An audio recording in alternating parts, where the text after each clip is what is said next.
যাচ্ছি সুনামগঞ্জে, সেখানে আছেন সহকর্মী দেওয়ান গিয়াস চৌধুরী। গিয়াস, বন্যা পরিস্থিতি এবং প্রশাসনের উদ্যোগে সর্বশেষ খবর আমাদেরকে জানাবেন।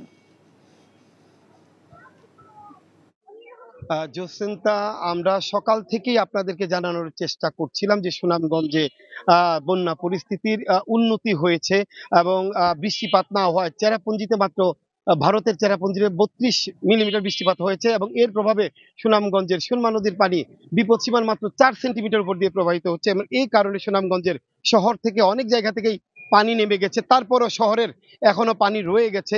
যেসব এলাকা থেকে পানি নেমে গেছে এবং এখনো পানি আছে, প্রচুর দুর্গন্ধ এবং মানুষ চরম ভোগান্তিতে পড়েছে এবং চরম অস্বস্তিতে পড়েছেন।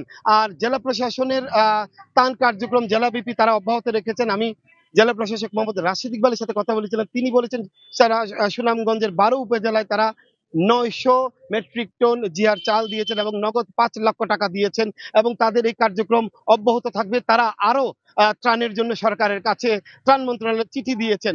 জোসেন্তা, আজকে সারাদিন বৃষ্টিপাত হয়নি এবং রোদ ছিল এবং আজকে রাত্রে যদি বৃষ্টিপাত না হয় তাহলে ধারণা করাই যায় যে সুনামগঞ্জের সব জায়গা থেকেই সুনামগঞ্জ শহরের সব জায়গা থেকে পানি নেমে যাবে। আর তবে যে বিভিন্ন উপজেলা আছে, সীমান্তবর্তী উপজেলা আছে, ভাটির উপজেলা আছে, দিরাই, সাল্লা এবং জগন্নাথপুরে নতুন করে বন্যা প্লাবিত হচ্ছে এবং বন্যা দেখা দিচ্ছে। তবে আমরা বানভাসী মানুষের সাথে কথা বলেছিলাম, তারা ত্রাণের জন্য আকুতি করেছেন, বলছেন প্রশাসন এবং জনপ্রতিনিধিরা তাদেরকে ত্রাণ সহায়তা দেন।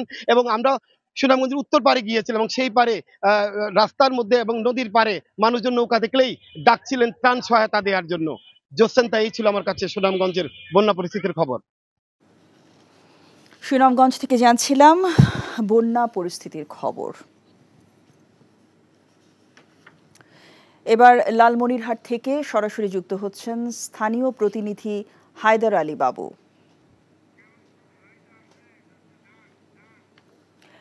বাবু, প্লাবিত নিম্নাঞ্চলে বন্যা পরিস্থিতির কি উন্নতি হয়েছে এবং ত্রাণ সহায়তা সম্পর্কে বন্যা দুর্গতরা কি বলছেন?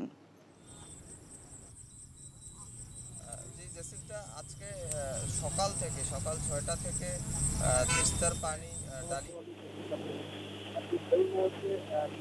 ঠিক এই মুহূর্তে বিপদসীমার 50 সেন্টিমিটার নিচ দিয়ে ডালিয়ায় তিস্তার পানি প্রবাহিত হচ্ছে।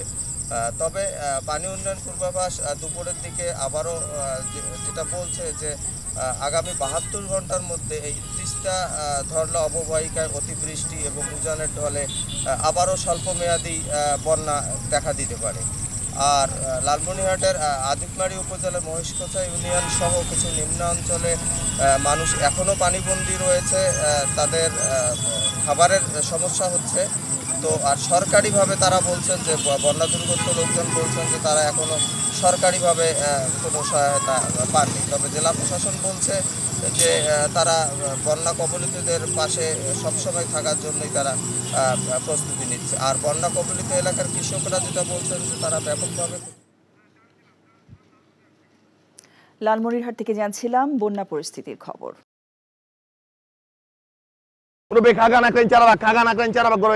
একদম শীতকালী বড় ভাই টান দিয়া যাবো খাগা নাকলেন চারাবাগ।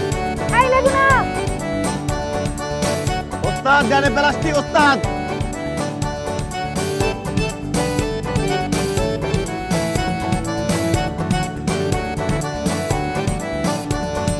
আপনার বান্ধবী আসেনি আজকে?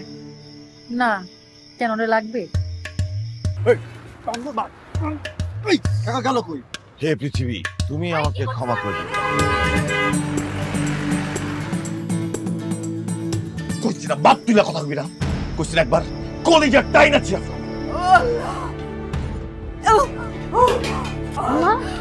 কি হয়েছে? আমাদের মতো মানুষের এইসব দেখা শোভা পায় না। উনি আমার কাছে আসছে। কাস্টমার, আমি পাশেই আছি, ঠিক আছে? আমি তোমার কতটা ভালোবাসি, আমি তো মানুষ সুইটিরে ভালোবাসছি।